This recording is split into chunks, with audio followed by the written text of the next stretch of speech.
প্রাক্তন স্বরাষ্ট্রমন্ত্রী এবং শেখ হাসিনার নির্দেশে হয়েছে। এখানে কারো কোনো নিয়ন্ত্রণ ছিল না, তাদের এই ঘটনার উপর কোনো নিয়ন্ত্রণ ছিল না।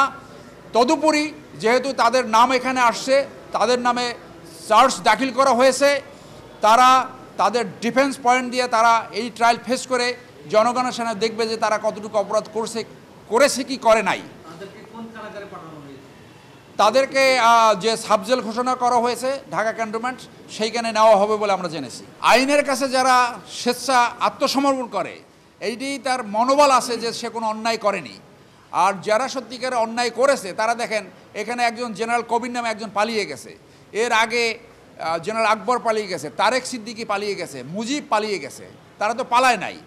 একজন সুনাগরিক হিসাবে, মোরওভার সেনাবাহিনী অফিসার হিসাবে তারা আইনের প্রতি শ্রদ্ধাশীল হয়ে তারা নিজেরাই আত্মসমর্পণ করেছে। এটা প্রক্রিয়াগত কারণে তাদেরকে দেখানো হয়েছে তারা গ্রেপ্তার হয়েছে। আসলে তারা গ্রেপ্তার হয়নি, তারা নিজেরা স্বেচ্ছা করেছে। অনেকেই এখান থেকে যাওয়ার সুযোগ ছিল, তারা ইচ্ছে করলে তারাও এখান থেকে সরে যেতে পারতো, কিন্তু তারা সেটা করে নাই।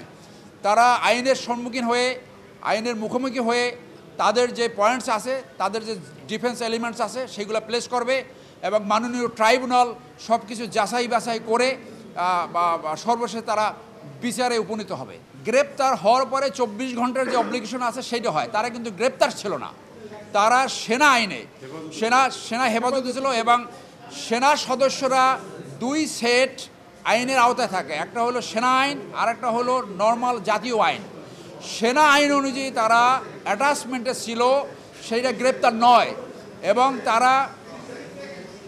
তারা কোর্টের প্রতি শ্রদ্ধাশীল হয়ে নির্ধারিত তারিখে আজকে হাজির হয়েছে।